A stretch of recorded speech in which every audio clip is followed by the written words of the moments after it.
the two figures in Song of Solomon are both gods. Have you figured that out by now? Have I said enough to make that clear?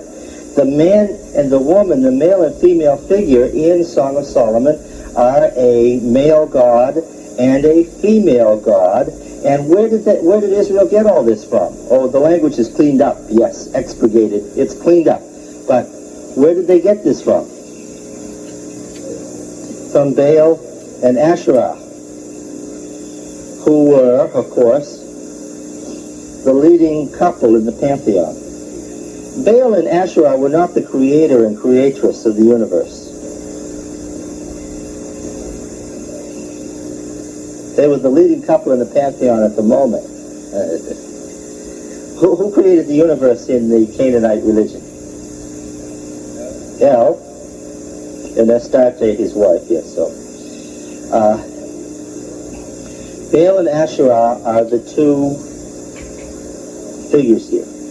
Now, in Israel, of course, the two figures both represent Yahweh and Yahweh's life-giving power. And so the rabbis interpreted it quite correctly. Both figures, both the man and woman, represent God.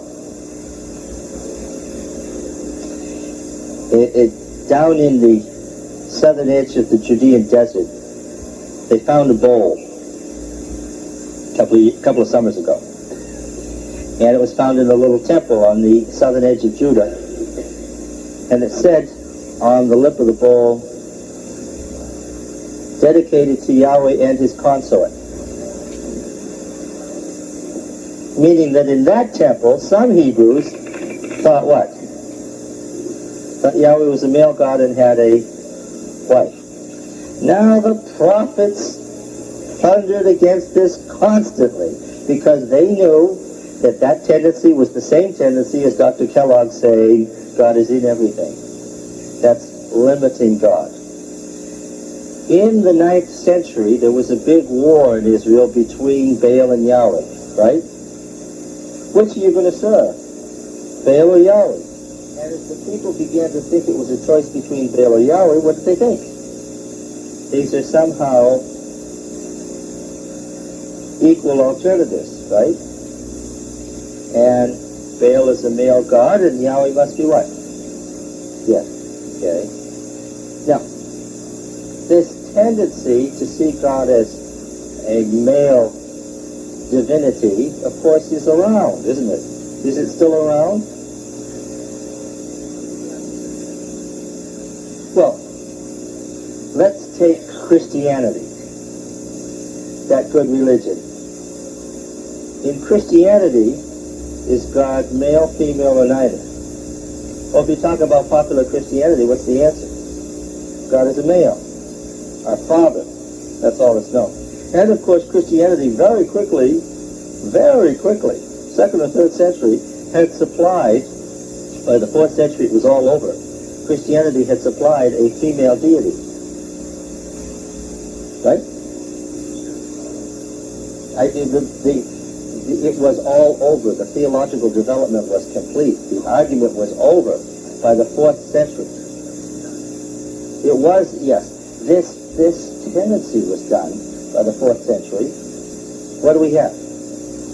Who's the female deity? Mary. Is she really a deity? Well, what are the...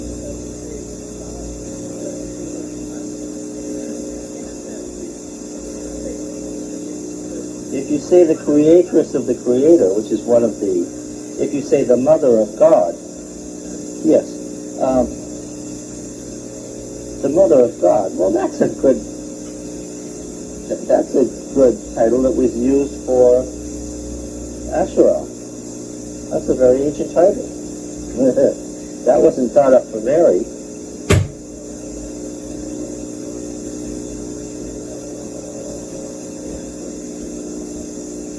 Well, of course, Jesus is one manifestation of God. I don't think that's, oh yes, that's implying way too much.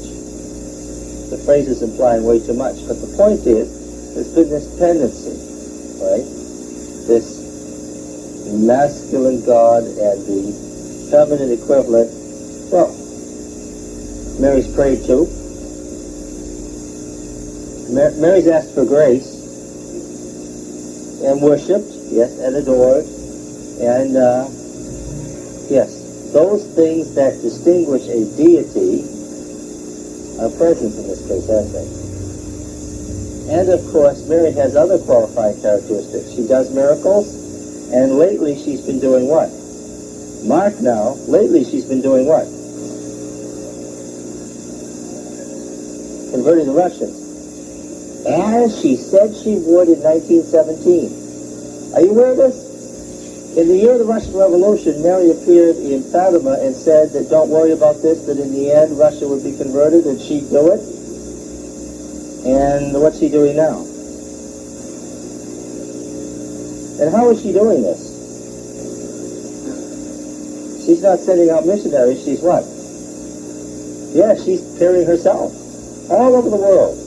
She's appeared to Muslims and to Eastern Orthodox and to Roman Catholics and to Protestants. Now, why is it not a problem for a Protestant or an Eastern Orthodox person to see Mary? Yes, because that Protestant who saw her, or that Eastern Orthodox person who saw her, or that Muslim who saw her, believed what? That what happened to Mary was, they all agree on this, what happened to Mary was, she went to heaven. And wouldn't the mother of Jesus have a special role there? You see, if you start with one thing, it's got to go on to the next thing, right? And wouldn't the motherly Mary be the one to come and warn that there's impending judgments of God on the world, and now's the chance to take care of this? That I'm here in advance of the judgments? And that's what she's warning about. She's warning about the impending judgments. Yes. And the mother image is the, yeah. So, the mother image thing is very basic in human life, and lately Mary has begun appearing even in the United States. People have been seeing her. In fact, the current Pope has said that this is one of the most encouraging things that has happened. He takes heart from this. And what is that? That Mary, independent of the church and without their expectation, that Mary has been appearing to people of all religions around the world. And you remember that what she did in 1917 was she gave the signs of the end of the world. And what she's been saying lately in Yugoslavia and other places is what? That those signs that she had given, what? Have been fulfilled. Yeah. And what she's warning about is the end of the world. All of this is interesting, isn't it? Yeah. Anybody who can read the signs and the seasons can see where this is going. I'm afraid that most Adventists are unaware of the incredibly increasing appearances of Mary throughout the world.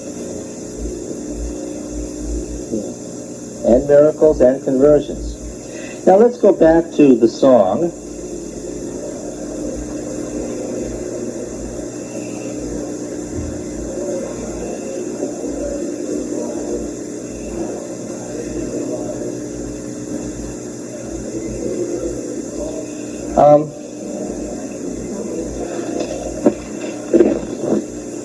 Let's say again, because it's poetry and it operates on many levels.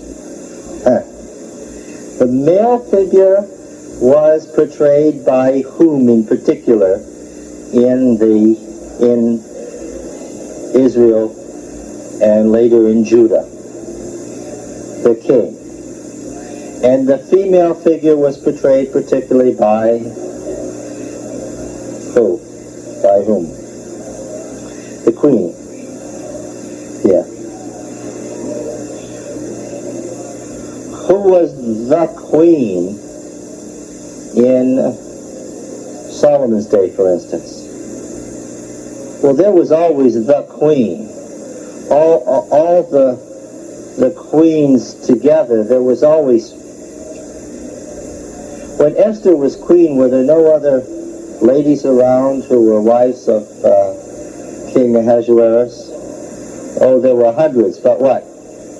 Esther was at that time the queen. Yes, there was a designated queen at every time. The king and queen enacted the divine marriage. When was this? When did this happen? Twice a year. When? Spring and fall, the harvest season. And what was the purpose again of originally re-enacting the divine marriage? Man had a role to play in using the fertility powers of mankind in behalf of the gods of the upper world through sympathetic magic of we do the same thing, then the world will bear fertility. So when Israel inherited those same seasons and those same hills and those same fields and the same vineyards, they just cleaned up the meaning of it. Okay, the divine marriage now is something different. Now, who else was married besides the king and the queen at this time? Everybody whose time it was to get married.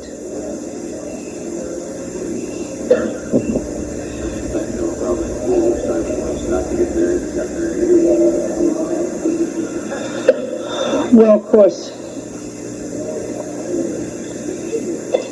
I can tell by your gray hair that you would probably have been a grandfather or great-grandfather under that system.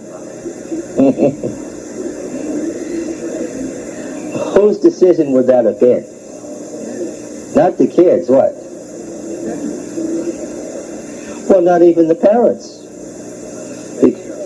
Yeah. If you had a 15-year-old grandson that you thought should be married, then he would get married. And if you decided that... Is your father alive? He is not, I understand. So in your house, you would have been the patriarch. And if you decided that it was not time for him to get married, then what? Then he was not going to get married. Suppose he disobeyed you. He could end up dead. And if he were killed, would anybody question it? He disobeyed his grandfather? Disobedience was not a big problem. Yeah. So yeah, we can't think in terms of these teenagers making their own decisions on this. Yeah. So this is as close as it comes to romance right here, and it's ritual. This is as close as it comes to romance, and it's ritual. So that tells you that romance in the modern notion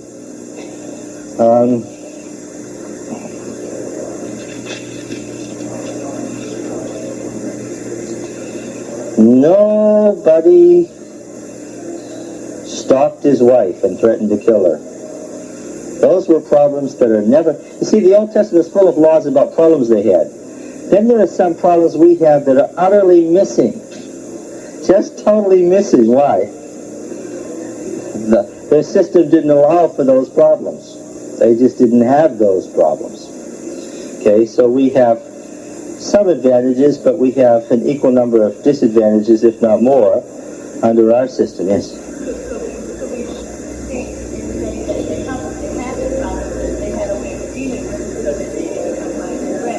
Yes, sure, surely.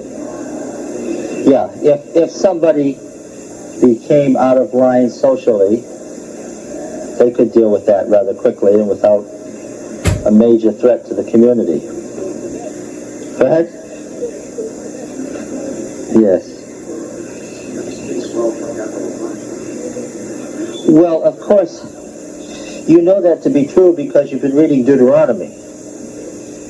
Every time, because in capital punishment was uniformly applied, and applied at the local level. You didn't have to go through 17 layers of legal system to decide whether there was going to be capital punishment. What was the top level you went to in capital punishment?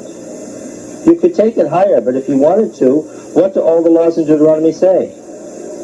The elders of the local town.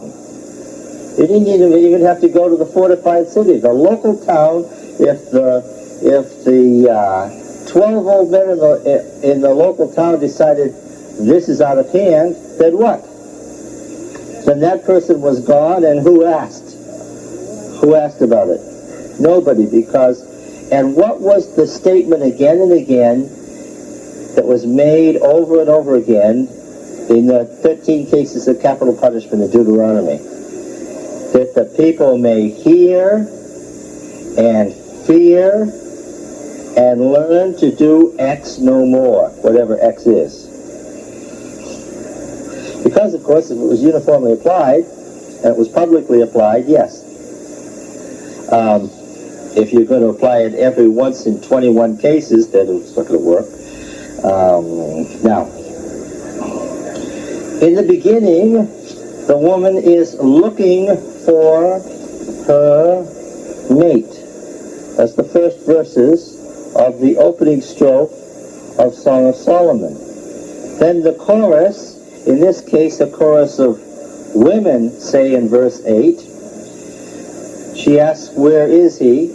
The answer is, if you do not know, O fairest among women, follow the tracks of the flock and pasture your kids beside the shepherd's tents. What does the phrase, O fairest among women, tell you?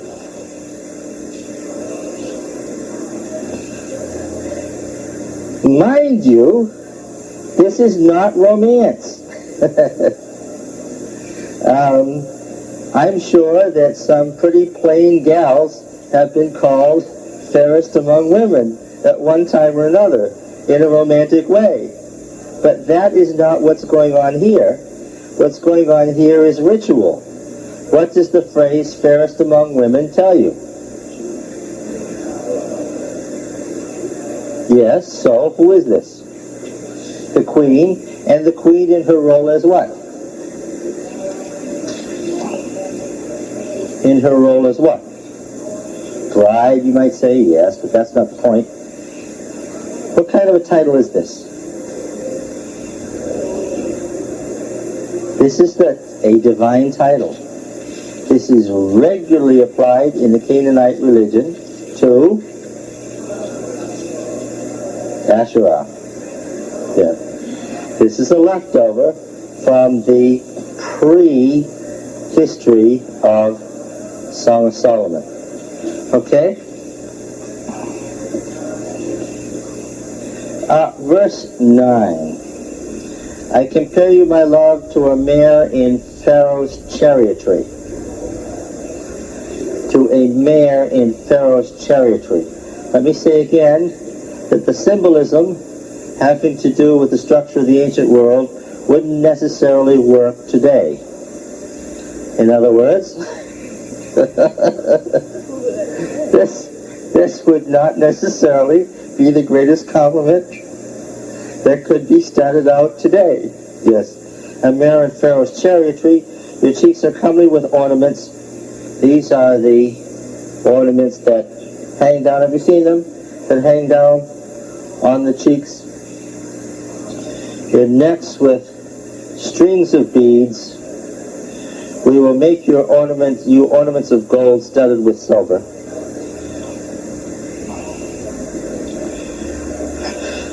While the king was on his pillowed couch, my nard gave forth its fragrance. My beloved is to me a bag of myrrh that lies between my breasts. My beloved is to me a cluster of henna blossoms in the vineyards of the spring of Gedi, that great spring down by the Dead Sea.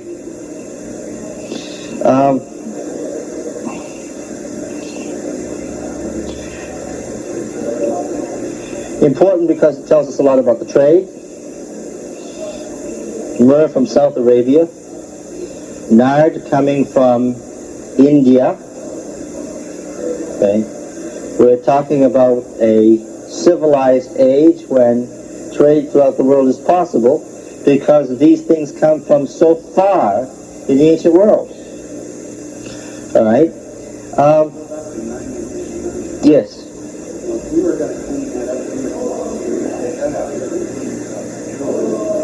Oh, yeah. Oh, listen, yes. We are Puritans and Victorians. We've passed through two levels. You see, the Puritans wouldn't have allowed jewelry, but they wouldn't have minded the strong drink in Deuteronomy. Why? The Puritans would have gotten, and did get, roaring drunk on Thanksgiving Day. But they wouldn't have allowed the jewelry or the sexual excess. But then when we got down to the 19th century and Victorianism, the temperance movement took care of what?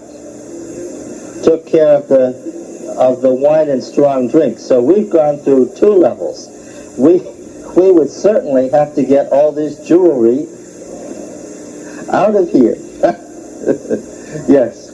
Coming back in the other church. You think so? More and more common use of jewelry. You think we're less Puritan than we were originally?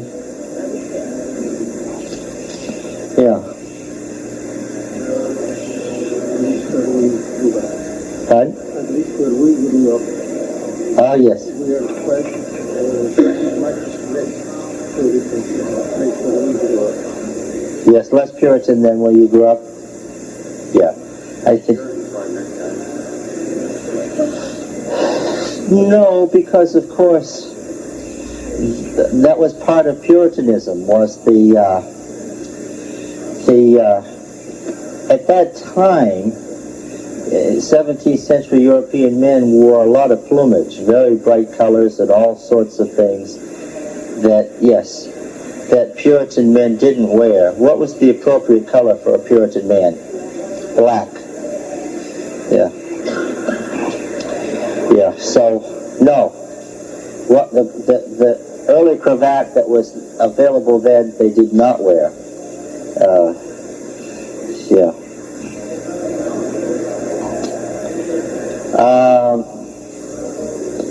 Look at verse 15. You can catch it again here. Behold, you are beautiful, my love. Behold, you are beautiful. Typical example of synthetic couplet. Your eyes are doves. Well, there's a line again from Canaanite religion. Whose eyes were doves in the Canaanite religion? Take a guess. Asherah's eyes were doves. Behold, you are beautiful, my beloved, truly lovely. Our couch is green. The beams of our house are cedar. Our furniture is cypress. Well, what kind of a place do they live in? Yes.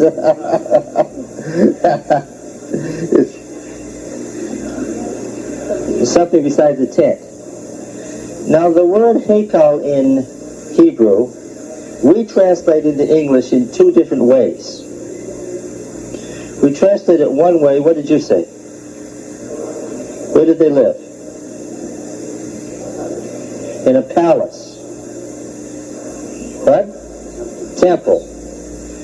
Why didn't they have two words for temple and palace? Yeah, because in all the surrounding cultures, except for Israel and Judah, the king was what? The king was divine, therefore, where the king lived was the palace, that is to say what? The temple. And so, when you see temple complexes in the ancient world, what do you find right with them?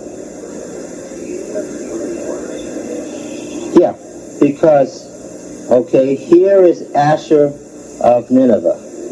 Here is Asher's temple. And what else is it? Oh, and this section of it, interestingly, is the royal palace of the kings of Nineveh. It's all the same place.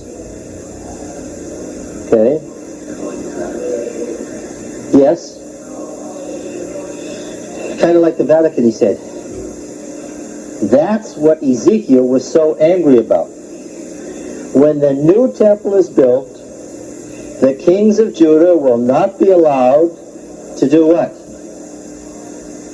To build their palace as part of the complex. Because if you read 1 Kings, where was the palace in Judah?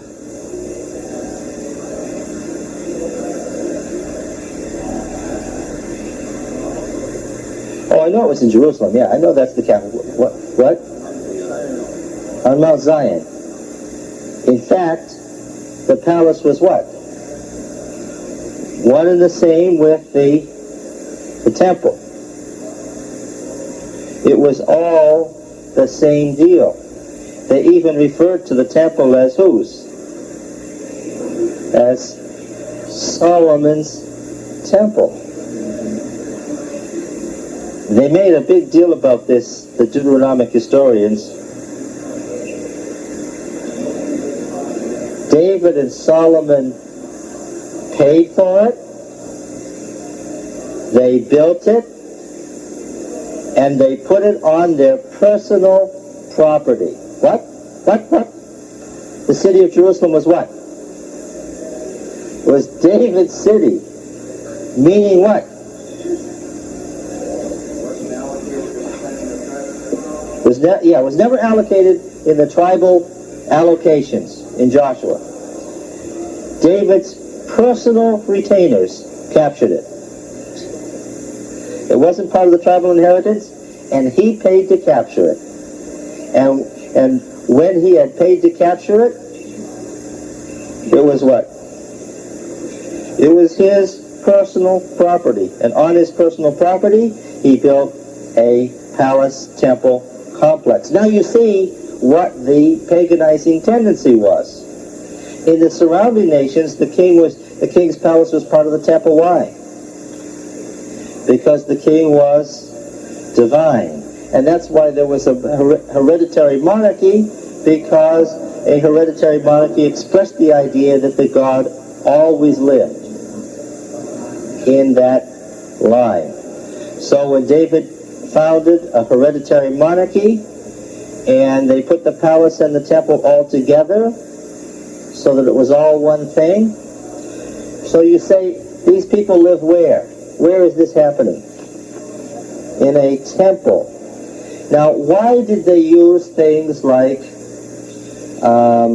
cedar, for instance? We know that this was an affront, Roy. This was an affront. The temple was lined, what? With cedar. The cedars of Lebanon came from the tops of the mountain range, which were considered divine. They were a tree that had incense in them already.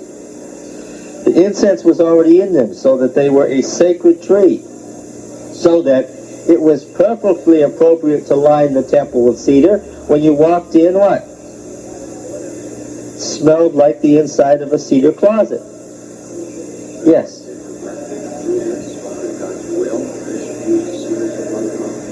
Yes. But what else did Solomon build at exactly the same time? The house of the forest of Lebanon, which was what? His palace was what? Was all what? Was all cedar. Now, how do you think that the conservative elders of the tribes felt about David's son building a great palace lined with cedar? Oh, do you think they didn't like it very much? It's a wonder that he got all the way through to the end of his reign without the rebellion coming. It was left for his son to lose most of the tribes. But look, what does our culture's green tell you? Oh, F, indeed our culture's green. Green, oh yes, okay. Raisin. Not green. Green is an extended meaning. Leafy. Leafy. Very thick with leaves. A word used for a tree after the dry season when the leaves come out and all the foliage comes out on it. And so green is the extended abstract meaning. Indeed, our couch is very leafy, as in a leafy tree.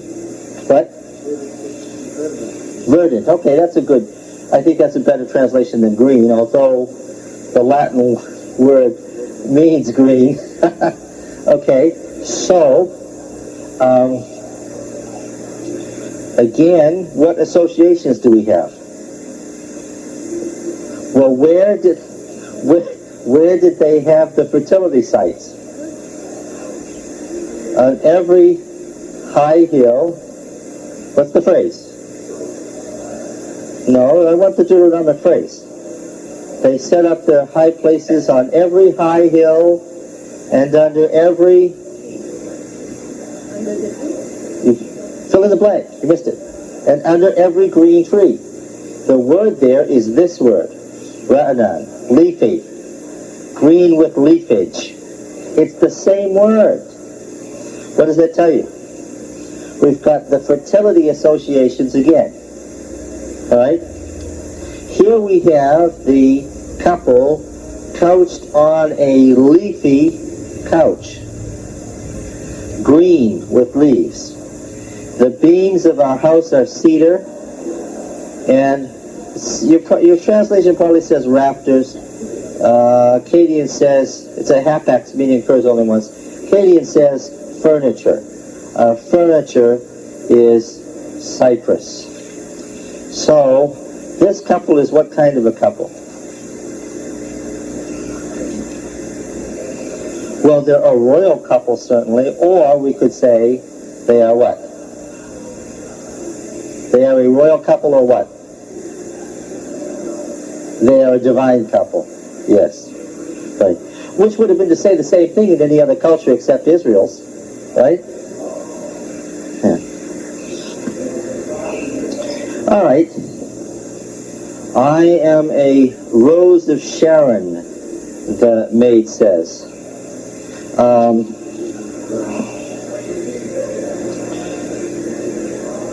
Yeah. A lily of the valleys. Okay. Well, of course, Sharon means what? Sharon is the lowland. There's the central mountain range, and then there's the lowland, and then there's the coast, the actual sandy beach. It's the lowland, and this word means saffron or crocus in Akkadian. Okay, so a rose, our tea roses from Cape Cod are going to have to be turned into the crocuses of the ancient world. What? You taking away my rose of Sharon? No. Yes. And the lily of the river valleys, of course, Shushnoth is what's the great flower of Egypt? The lotus. So the flowers actually referred to here are crocuses and lotuses, which were both sacred to, take a guess, Ashera, yes. All right. As an apple tree among the trees of the wood. This is the next stroke. Once again, what do we have going on here? I'm making a suggestion to you that this reads pretty strangely if you don't know that you're reading a ritual. It reads pretty oddly if you don't know that you're reading a ritual. In fact, it doesn't make much sense at all. How many sections are there to the book? How many sections are there in the book? 8. How long was the feast? 8 days. How did they get it into 8 days, for those who didn't hear it before? So it's from Sabbath to Sabbath, and they included both Sabbaths. It was an 8-day feast. Yes. And the 8 sections correspond to the 8 rituals of those days. Which weeks are we talking about? Passover and unleavened bread, because Passover is only day 1. Passover and unleavened bread, which is a harvest festival, and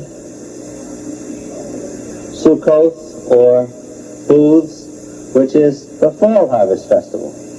And we said of the 8 scenes, how many are spring and how many are fall? 4 spring and 4. Well, how can I tell whether it's a spring or a fall festival? Very simply, I can say, when do crocuses and lotuses bloom? Does that happen in the spring or the fall? When do apple trees bloom? Is that the spring or the fall? And then I can find out what the setting is here. And apple trees.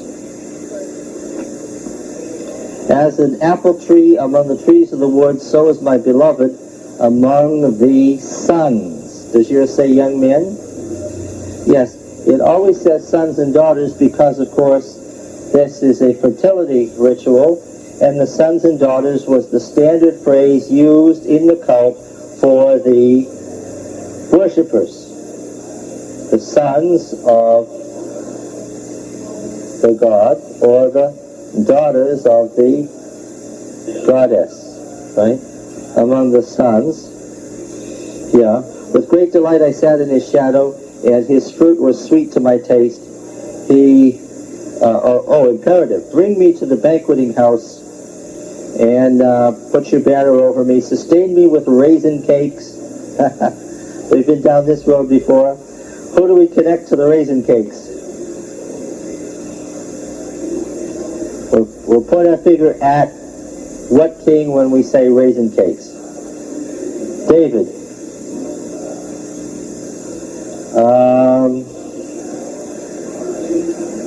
Yes. The herb that grows in 7 branches in Palestine to this day. 3, 3, 3, and 1. It's very dramatic. It looks just like a menorah. It's part of the crocus family, and it was sacred to Asherah, and it represented her fertility. And it found its way where?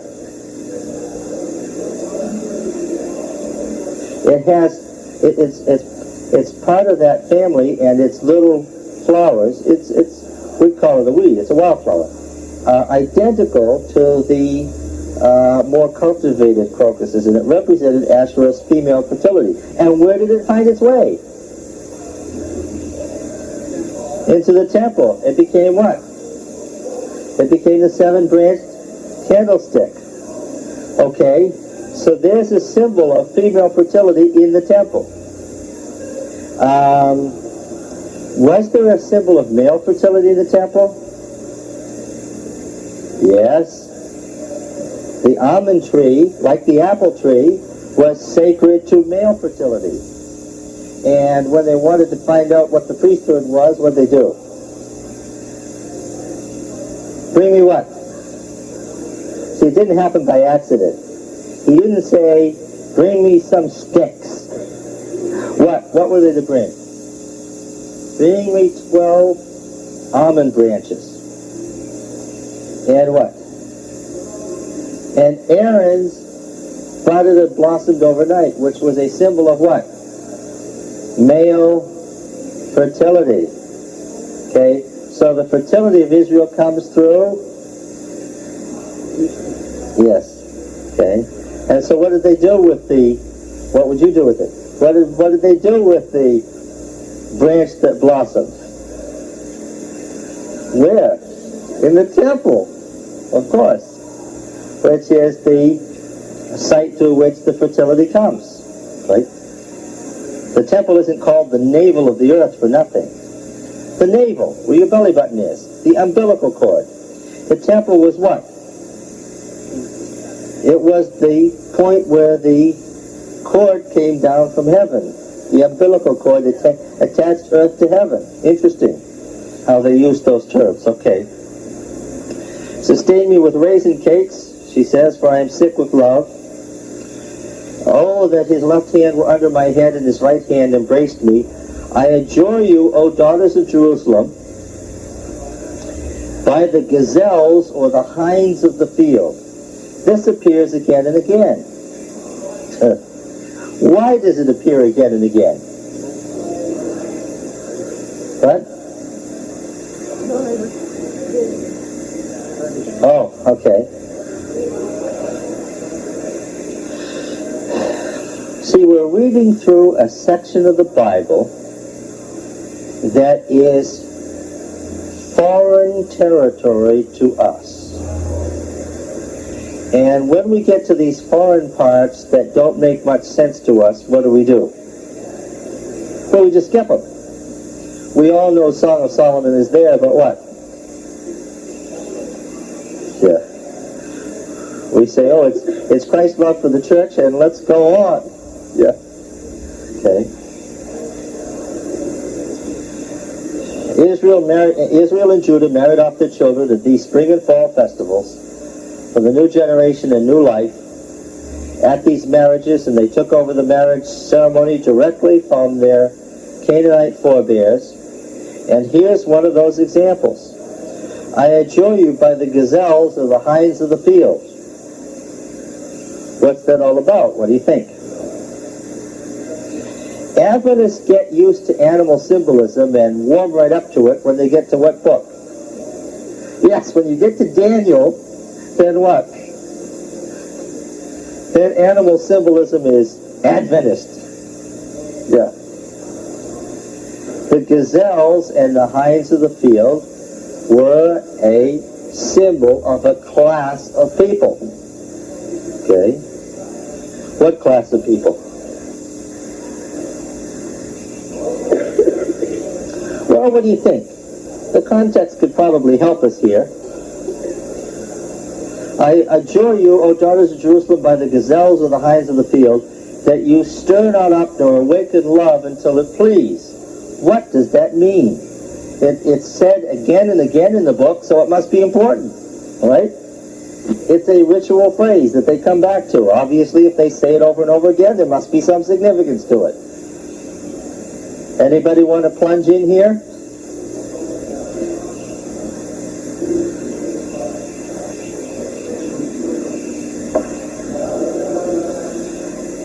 Who's speaking?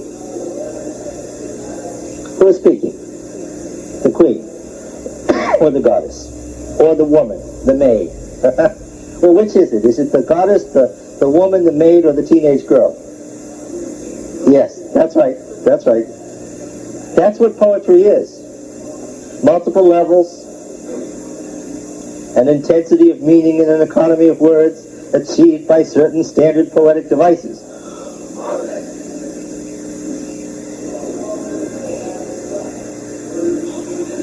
Okay. In a prior life, I taught literature, and it made a permanent impression that couldn't be washed away.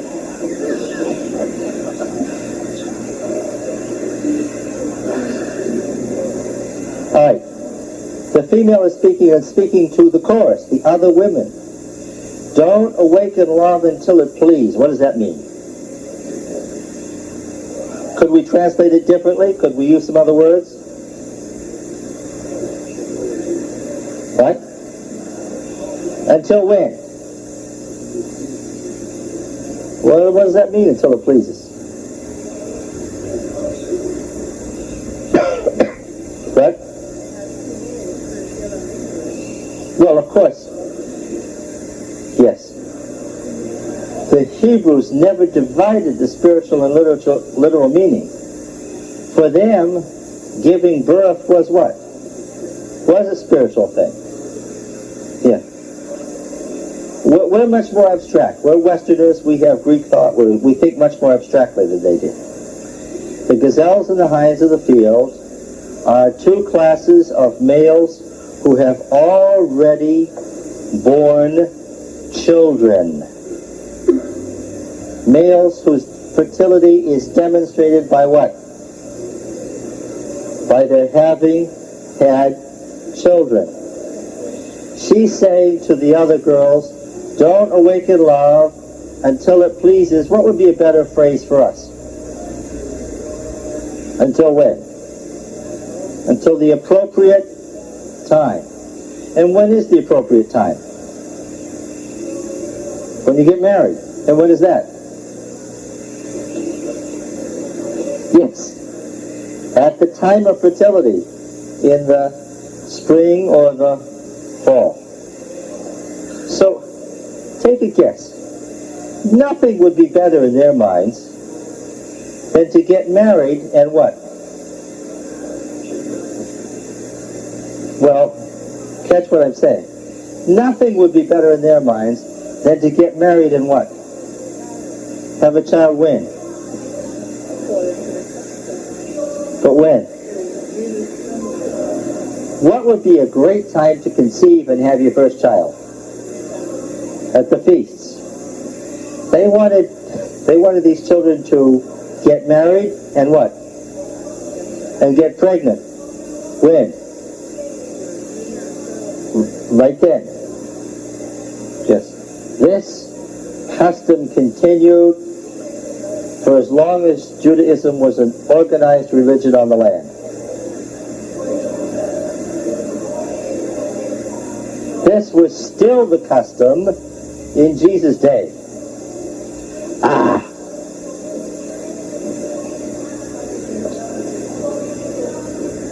If Mary and Joseph had followed the custom, catch this now.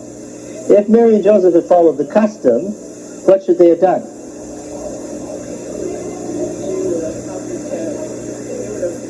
When Jesus was 12, and they took him to the temple, they took him to Jerusalem, what should they have done? They should have married him off. And the reason they didn't was he was a Nazarite. They had already dedicated him as a Nazir, and therefore what?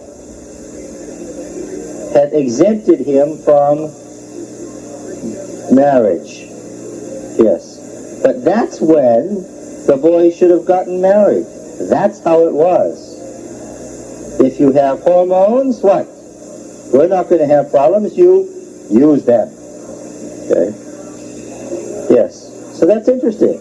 And you can be sure that the boys that Jesus grew up with, what? Yes. So when he was 13 or 14 or 15, he would already have been looked on as what? As a religious figure. Why? He was already a Nazarite who wasn't married. And that's why he said, well, you should have known where I was. Why? They didn't intend to marry him off, therefore what? He should have been doing his Nazarite thing.